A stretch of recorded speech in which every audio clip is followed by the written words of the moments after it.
একটা জিনিস বোঝা উচিত যে এটা বাংলাদেশ টিম।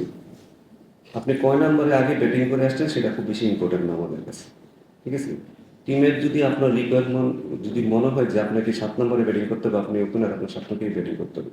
টিমের জন্য যেটা সবচেয়ে হেল্পফুল হবে, টিমের জন্য যেটা সবচেয়ে ভালো হবে, আমরা একটা কালচার চেঞ্জ করার চেষ্টা করতেছি যে এখানে কারো এটা কোনো ইন্ডিভিজুয়াল, কারো কারো টিম না, এটা কারো একার সম্পত্তি না, এটা পুরো দেশের সম্পত্তি। আপনাকে যে রুল দেওয়া হবে সেটা আপনার যদি ভালো নাও লাগে আপনাকে পালন করতে হবে, ভালো না লাগলে আপনি এখানে খেলার দরকার নেই আপনার। সো যেহেতু স্ট্র্যাটেজিক্যালি পুরোটাই আসলে আমার টিমের স্ট্র্যাটেজির উপরই আসে, সো তখন আমরা ডিসাইড করবো আসলে কে কোথায় যাবে না যাবে। তো এখানে এটা নিয়ে আর অ্যাকচুয়ালি বেশি কিছু বলা যায় না। কোচ, টি-টোয়েন্টিতে শান্তর যে পারফরমেন্স 108 স্ট্রাইক রেট 20-এর কাছাকাছি এভারেজ, গত এক বছরেও খুব বেশি ভালো করতে পারেনি, একটা 50। আপনার ভাবনাটা কি শান্তর পারফরমেন্স? হিস্ট্রি নিয়ে আমি খুব একটা ভাবি না। হিস্ট্রিতে অনেকে অনেক অনেক ভালো কিছু অনেক কারণ, আমাদের কারেন্টলি আমাদের আসলে টিমটা কি চাচ্ছে সেটা আমাদের দেখার বিষয়। আমাদের স্ট্র্যাটেজিক্যালি আমরা যতটুকু বুঝি যে আমাদের মিডল ওভারে আমাদের স্পিন যারা ভালো খেলে তাদের দিকে আমাদের একটু ফোকাস করা হয়েছে যে স্পিন যারা ভালো করে ওই জায়গাটা কিন্তু মতো 6 ওভারে পরে হয়তো স্পিনার দেখা আসবে, সেখানে কারা কারা ভালো হ্যান্ডেল করতে পারে, কারা বেশি রান দিতে পারবে, সেভাবে আমরা চিন্তা করেছি, চেষ্টা করেছি যে কীভাবে আসলে আমরা আমাদের টিমটাকে কীভাবে রানটা অ্যাক্সিলেট করতে পারি। তো এটা ডিপেন্ড করে আসলে টিমের স্ট্র্যাটেজি। আর কোচ, 16 জনের স্কোয়াডে প্রপার অলরাউন্ডার বলতে আসলে তেমন কাউকে দেখা যাচ্ছে না। কম্বিনেশন তৈরি করতে গিয়ে এটা একটা সমস্যা হতে পারে কিনা? এটা আরো কিছুদিন আমরা ভুগবো, এটা আমরাও জানি। এটা নিয়ে আমাদের আরো অনেকদিন ভুগতে হবে, স্পেশালি হোয়াইট বলে আমাদের ওই জায়গাটার মধ্যে অভাব আছে। সো আমি আপনাকে প্রথম দিকেই বলেছিলাম যে আমাদের আসলে দেশের ক্রিকেটটা কীভাবে আগে সেটা কিন্তু ডিপেন্ড করে 4টা ডিপার্টমেন্টের উপর, সবার উপরে। যে আমাদের যেহেতু অলরাউন্ডার অবস্থা, আমাদের অলরাউন্ডার প্লেয়ারের সুযোগ দিতে হবে। যারা ছোটখাটো অলরাউন্ডার আছে তাদেরকে তাড়াতাড়ি কিন্তু উপরে নিয়ে আসতে হবে। তো এই জায়গাটা যদি আমরা ফিল আপ করতে না পারি তখন এটা ব্যালেন্সের দিকে সবসময় সমস্যা হবে, এটা আপনারাও জানেন আমরাও জানি। সো বাট যারা এই কম বেশি ব্যাটিং করে, যেমন সাকিব, মেহেদী বলেন, নিশাদ বলেন, তো আমাদের আলটিমেটলি এখন ফোকাস আছে তারা যেন খুব ভালো করে, তারা যেন একটু বেটার ব্যাটিং করতে পারে, তাহলে এটা টিমের জন্য অনেক হেল্পফুল হবে। তো আমাদের ফোকাসটা এখন ম্যাক্সিমামে তারা যেন ভালো ব্যাটিং করে, তাদেরকে যেন ইমপ্রুভ করাতে পারি, তাহলে টিমের ব্যালেন্সটা হয়তো ভবিষ্যতে হয়তো আরো ভালো হবে। এবং এর মধ্যে যদি আমরা যদি ভালো কোনো অলরাউন্ডার পেয়ে যাই তাহলে টিমের ব্যালেন্সের জন্য আমরা খেয়াল করি। বাট আপনি যেটা বলেছেন এটা এসব ঠিক যে অলরাউন্ডার না থাকলে স্পেশালি হোয়াইট বলে খুব ডিফিকাল্ট টিমটাকে আসলে, কারণ যারা উপরে ব্যাটিং করে তাদের জন্য অনেক প্রেশার হয়ে যায়। যখনই জানে যে আমরা পরের দিকে ব্যাটসম্যানরা ব্যাটিং পারে না তখন তারা কিন্তু ওই যে বলেন যে ডট বল খেলে, তারা এমনি ডট বল খেলা শুরু করে দিবে। ফারাদান ভাই, যেটা বলছেন অলরাউন্ডার,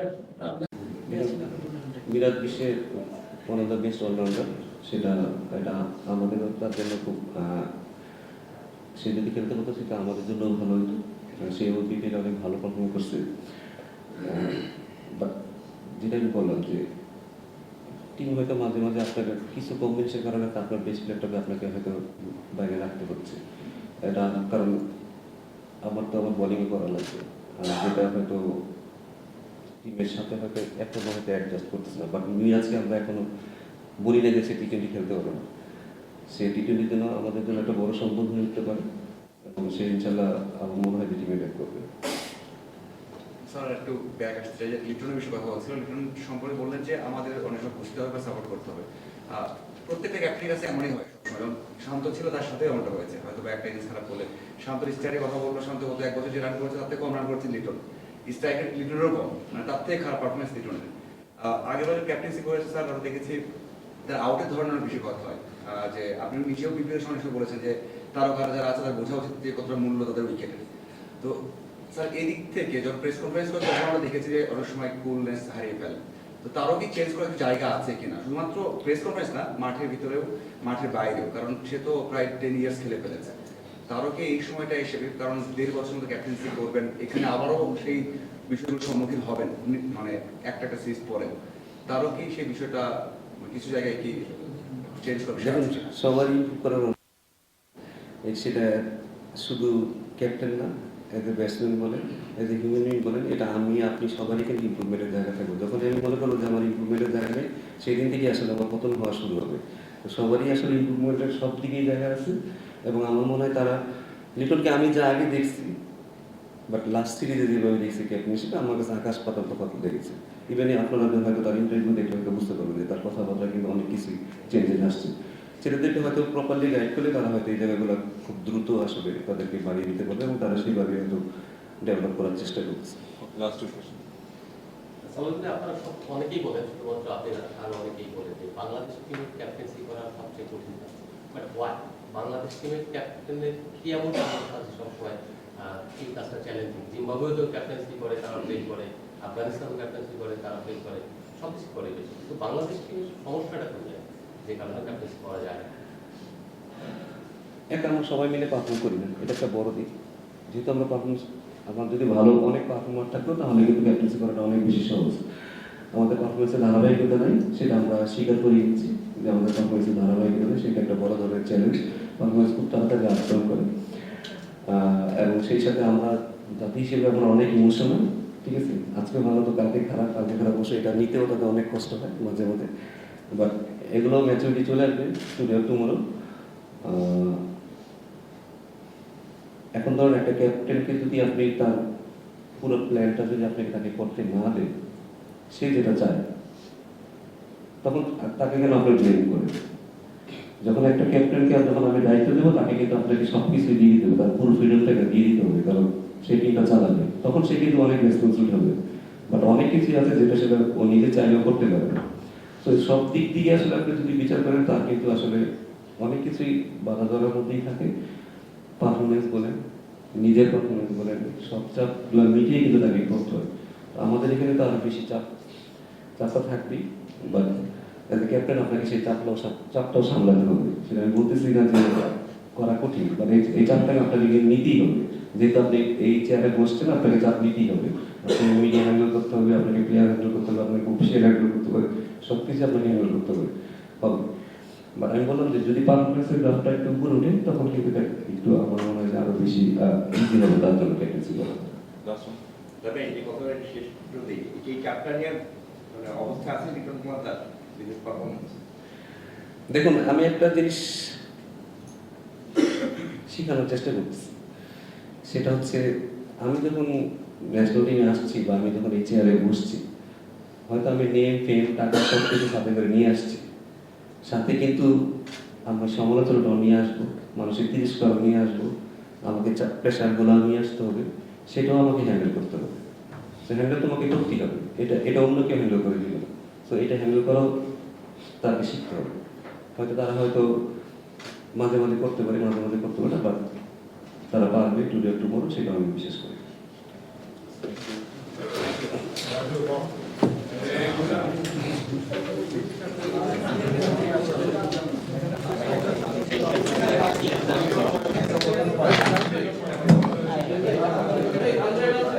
খুব বেশি সময় পায় না ছেলেদের স্কিল ডেভেলপ করার মতো, কারণ ব্যাক টু ব্যাক এত সিরিজ থাকে, একটা থেকে আরেকটা ট্রান্সফার করার মতো বা আমাদের স্কিল ডেভেলপ করার মতো আসলে সুযোগ থাকে না। তো এবার হয়তো একটু সময় পেয়েছি যে স্কিল ডেভেলপ করার জন্য আসলে কিছু ট্রেনিং সেশন রাখা হয়েছে এবং সেই সাথে তাদের ফিটনেস লেভেলটার ব্যাপারে আমি অনেক বেশি জোর দিয়েছি। এই কারণে আমার মনে হয় যে এই যে আমাদের প্রোগ্রামটা হয়েছে বেশিরভাগই ফিটনেস লেভেলটা ইমপ্রুভ করার জন্য এবং সেই সাথে তাদের স্কিলটা ডেভেলপ করার জন্য। পার্টিকুলারলি টি20তে আমাদের আসলে কিছু শর্টস লাগবে, যেগুলো আসলে আমরা হয়তো আমরা অ্যাপ্লাই করতে পারি না, প্র্যাকটিসের কারণে সুযোগ পাই না, বা যে ধরনের উইকেট আমরা খেলবো সেই ধরনের উইকেট আসলে কোন ধরনের শর্টসগুলো অ্যাপ্লাই করা দরকার, সেগুলোর উপরে আসলে আমরা এমফাসাইজ দিয়েছি। আরবের সিরিজে শিডিউল ঘোষণা হয়েছে, পাকিস্তান সিরিজ আপনার চিন্তা ভাবনা কি? পাকিস্তানের প্লেয়াররা যেতে চায় কিনা এবং আপনাদের আলোচনা কি হচ্ছে? না দেখুন, এটা তো আমাদের বোর্ড না, এটা আসলে বোর্ড ডিসাইড করবে এবং দুটা বোর্ড মিলিয়ে আসলে ডিসাইড করবে আসলে সিরিজটা হবে কি হবে না। আমরা আমাদের প্রিপারেশন নিচ্ছি, যেহেতু আমাদের সামনে এশিয়া কাপ আছে, ওয়ার্ল্ড কাপ আছে, সেটার উপর ভিত্তি করে আসলে আমাদের ট্রেনিংটা হচ্ছে। এটার মধ্যে একটা পার্ট অফ সিরিজ ছিল, যেখানে আসলে আমরা কীভাবে কী করতে পারি, কোন জায়গাগুলো আমাদের ইমপ্রুভ করতে হবে। বাট সিরিজের ব্যাপারে আসলে আমরা তো রেডি আছি এবং বাকিটা আসলে বোর্ড জানে, তারা ডিসাইড করে আসলে কী হবে না হবে। সালাম ভাই, আপনার কাছে আমি সামগ্রিকভাবে জানতে চাই, যেহেতু আপনারা লং টার্ম 2027 পর্যন্ত আপনারা থাকবেন এবং বাংলাদেশ টিম দুটা ফর্মেটে অলরেডি ট্রানজিশন পিরিয়ডের মধ্যে দিয়ে যাচ্ছে, টেস্টে মানে ইমপ্রুভ সাইড, কিন্তু এই দলটাকে আপনারা মানে একটা ব্যালেন্স লেভেলে নিয়ে আসা, ওয়ানডেতে যেরকম খারাপ অবস্থায় চলে গেছে, আগে ভালো ছিল, সেই জায়গাতে একটু ডাউন ফল হয়েছে, টি-20তে আমরা একেবারে ভালো করছি না, সেই জায়গা থেকে আপনার এই দলটাকে কিভাবে আপনারা গড়ে তুলতে চান আগামী কতদিনের মধ্যে মনে হয় যে আমরা একটা ব্যালেন্স জায়গা আবার পৌঁছাতে পারবো? দেখুন, এটা একটা লম্বা প্রসেস। এটা শুধু ন্যাশনাল লিগের উপরই আসলে সব কিছু আসলে ডিপেন্ড করে না যে ন্যাশনাল লিগটা কীভাবে যাচ্ছে। এটা আমাদের নিচে যারা এই টিমে খেলতেছে, এইচপিতে আছে, যারা টাইগারে প্র্যাকটিস করবে, এবং সেই সাথে আমাদের স্ট্রাকচারটাকে কীভাবে আমরা ডেভেলপ করতেছি, আমাদের কালচারটা কীভাবে ডেভেলপ করতেছি, সব কিছু মিলিয়ে কিন্তু আমাদের আসলে আমরা কোথায় যাচ্ছি না যাচ্ছি সেটা কিন্তু ডিপেন্ড করবে। যদি বলেন টপ লেভেলের ন্যাশনাল লিগের প্লেয়াররা, তাহলে তাদের জায়গা থেকে তারা সর্বোচ্চ চেষ্টা করছে। আপনারা যদি ট্রেনিং দেখেন, তারা আমার মনে হয় না তারা এই লাস্ট কয়েকটা দিন মানুষের মতো ট্রেনিং করছে, যেটা আমাদের দেখে মাঝে মাঝে একটু খারাপ লাগতেছে যে এত এত হার্ড ট্রেনিং করছে। তারা চাচ্ছে তাদের ইমপ্রুভমেন্ট, বাট একটা দেশের ক্রিকেটটা শুধু এই গুটি কয়েক প্লেয়ারদের উপরই আসলে নির্ভর করে না। এটার জন্য আমাদের ভালো স্ট্রাকচার লাগবে, ছেলেগুলোর নিচ থেকে কীভাবে ডেভেলপ হয়ে আসতেছে সেটাও একটা অনেক কিছু ডিপেন্ড করে। এটা আসলে সবাই মিলেই করতে হবে। এখানে সার্বিকভাবে আপনি কখনোই বলতে পারবেন আসলে কতদিন আমরা কোথায় যাবো। এখন ধরেন আপনি যে ছেলেটা আন্ডার-19 আছে বা এইচপিতে আছে, সে যদি নিজেই স্বপ্ন না দেখে সে ওয়ার্ল্ডের বেস্ট প্লেয়ার হবে, আপনি ন্যাশনাল টিমে আসলে আমার মনে না খুব একটা লাভ হবে। কারণ ম্যাক্সিমাম ছেলেরা জিজ্ঞেস করবে তুমি কি করতে চাও, জিজ্ঞেস করবে আমি ন্যাশনাল টিমে খেলতে চাই। এর চেয়ে বড় ড্রিম কিন্তু তার নাই। তাহলে ওই ছেলেটার দায়িত্বটা কার? ওই ছেলেটাকে বড় প্লেয়ার বানানোর জন্য বা ওই ধরনের বড় চিন্তা করার জন্য তার দায়িত্বটা কার? তো এগুলো আসলে অনেক ছোট লেভেল থেকেই করতে হয়। তো সবাইকে মিলেই আসলে আমাদের আগাইতে হবে। এখানে প্রতিটা ডিপার্টমেন্টে আসলে এক হয়ে কাজ করতে হবে। আমি যদি মনে করি যে এই জায়গাটা আমাদের অনেক ল্যাকিংস আছে, যে আমরা ন্যাশনাল টিম কি চাচ্ছি সেটাকে এই টিম কি ওইখান থেকে সেই সার্ভিসটা দিচ্ছে কিনা, বা এইচপিতে যারা করতেছে তারা আসলে কি চাচ্ছে। কারণ ন্যাশনাল টিমের রিকোয়ারমেন্টের উপর ডিপেন্ড করলে আপনার পরবর্তী কোন ছেলেগুলো কীভাবে আসবে, সেটা মেন্টালি হোক, ফিজিক্যালি হোক, টেকনিক্যালি হোক, টেকনিক্যালি হোক, সব কিছু মিলেই কিন্তু একটা দেশের ক্রিকেট আগাবে। তো এটা শুধু একটা কোনোটা প্লেয়ারের উপরে ডিপেন্ড করে না, এটা সমষ্টিগতভাবে আমাদের কাজ করতে হবে। এবং এটা আমার মনে হয় যে এই একটা জায়গায় আমাদের খুব তাড়াতাড়ি জেলিং করতে হবে, যে চারটা সেক্টর আমি বলবো, যেটা ডেভেলপমেন্ট বলেন, এইচপি বলেন, তারপর টাইগার বলেন, ন্যাশনাল টিম, এবং সেই সাথে যারা এখানে কাজ করতেছে তাদের সবার লক্ষ্য যেন একই হয়। তো এটা পরিকল্পনাটা খুব ভালোভাবে করতে হবে, এবং সেই পরিকল্পনা যদি ঠিক করতে না হয়, আমরা মনে হয় সবসময় আরো জীবন আমি একই জায়গায় থেকে দেবো। আর প্রাসঙ্গিক একটা কথা বলতে, সেটা হলো আপনার নিশ্চয়ই এই টিমের ম্যাচ দেখে ওইরকম অনেক বেশি পেয়েছিল বেকার না, বলুন ডোমেস্টিক আপনারা সবসময় ডোমেস্টিকের সাথে যখন ইন্টারন্যাশনাল একটা খেলা হয় তখন এটাকে বিস্তর ফারাক থাকে, যে ফারাকটা আসলে আমরা মেকআপ করতে পারতেছি না। এটা আমাদেরই ব্যর্থতা। কারণ একটা ছেলে যখন ঢাকা লিগ খেলে, আপনি হয়তো বেশিরভাগ সময় দেখবেন কি সেকেন্ড ওভারে হয়তো লেফট মিস চলে আসছে, বা ইন্টারন্যাশনাল খেলতে গেলে আপনার দেখা যায় প্রতিদিন 140 কিলোমিটার বেগে বলকে তাদের বল ফেস করতে আসছে। সেটা তো আসলে প্লেয়ারদের ব্যর্থতা বলা যাবে না, এটা আসলে আমরাই হয়তো সেই সুযোগটা তাদেরকে দিতে পারি না, দিলেও কীভাবে তাদেরকে ডেভেলপ করতে হবে। যে ছেলে ডোমেস্টিকে পারফর্ম করতেছে তার ভিতরে নিশ্চয়ই কিছু না কিছু আছে, বাট তাকে সেইখান থেকে যখন ন্যাশনাল টিমে যখন আসবে তাকে ওই টেস্টটা দিয়ে আনতে হবে। তো আমার মনে হয় যেহেতু এখন এই টিমে অনেক ভালো প্রোগ্রাম হচ্ছে, যেহেতু নিউজিল্যান্ড আসছে, এটা ভালো একটা টিম আসছে, সেই সাথে তারা হয়তো সামনে অস্ট্রেলিয়াতেও খেলবে, তারা যখন এইসব লেভেলে পারফর্ম করবে আমার মনে হয় তখন কিন্তু তারা অলরেডি একটা ইন্টারন্যাশনাল ফ্লেভার পেয়ে যাবে, তখন হয়তো তাদের ন্যাশনাল টিমে পারফর্ম করা তাদের জন্য অনেক সুবিধা হবে। স্যার, লিটন কুমার দাস ক্যাপ্টেন্সি পেয়েছেন, 26 বিশ্বকাপ পর্যন্ত ক্যাপ্টেন্সি করবেন। লাস্ট যে ফ্রাঞ্চাইজি আসলে আপনি লিটনে একটা জুটি ছিল আপনাদের, সেই জায়গাটাতেও তিনি সফলই ছিলেন। কি মনে হয় যে আসলে সালাউদ্দিন এবং লিটন যে জুটি, সেই জুটিটা আমাদের দলকে মানে সুদিন দেখাবে কিনা, কিংবা লিটনের ক্যাপ্টেন্সি নিয়ে আপনি কি বলবেন? আসলে ইন্টারন্যাশনালে যে অ্যাক্টিং ক্যাপ্টেন হিসেবে তিনি 4 ম্যাচে 3টা জয় আছে তার। দেখুন, এটা সালাউদ্দিন বা এটা লিটনের এরকম জুটি না, এটা আসলে বাংলাদেশের টিমের ক্যাপ্টেন মানে আসলে পুরো দেশেরই ক্যাপ্টেন, এটা আমাদের মানতে হবে। আপনারা হয়তো অনেকে অনেক অপছন্দ করে, অনেকে হয়তো অনেক ক্যাপ্টেন দিলে আপনাদের হয়তো মাথা গরম হয়ে যায়, কিন্তু বাংলাদেশ টিমের ক্যাপ্টেন্সি করাটা যদি আপনারা বাইরে থেকে মনে করতে পারেন যে অনেক সহজ, এটা অনেক সহজ কাজ না, এটা অনেক কঠিন কাজ, এবং এটার জন্য আমাদের সবাইকে আসলে সাপোর্ট করতে হবে। লিটনের আমি বলবো যে তার ক্যাপ্টেন হিসেবে যে রিকোয়ারমেন্টগুলো দরকার, যেভাবে টিমকে উদ্বুদ্ধ করা, স্ট্র্যাটেজি কি বলেন, সব দিক দিয়ে তার আমার মনে হয় সে খুবই ভালো। এবং সে চেষ্টা করতেছে কীভাবে দলটাকে সামনে আগায় নিতে হবে, কারণ একটা ক্যাপ্টেনই কিন্তু টিমটা চালাবে। আমরা যারা বাইরে আছি, যারা বোর্ডে আছি, আসলে আমরা টিম চালাবো না, চালাবে কিন্তু ক্যাপ্টেন এবং কোচ। তাদেরকে তাদের জন্য সমর্থন দিতে হবে। আমরা যারা আছে পাশে, আমরা সবাই হেল্পিং হ্যান্ড। সো তাকে সেই ফ্রিডমটা দিলে আমার মনে হয় সে ভালো করবে। এবং লিডার কিন্তু সবসময় মানে দিয়ে বানানো যায় না, এটা সবসময় একটা সহজাত প্রকৃতি, সবাই লিডার হতেও পারে না। সো এবং মনে করতাম যে ক্যাপ্টেন্সি যখন কেউ করে সে কিন্তু পুরো পুরো বাংলাদেশের প্রতিনিধিত্ব করে, তার উপর অনেক চাপ থাকে। তবে তাকে সেই সমর্থনটা দেওয়াটা কিন্তু আমাদের নৈতিক দায়িত্ব। এবং আপনারা যারা মনে করেন যে বাইরে থেকে বাংলাদেশ টিমের ক্যাপ্টেন্সি করা অনেক সহজ, আপনারা আসলে ভুল রাখতে আসছেন।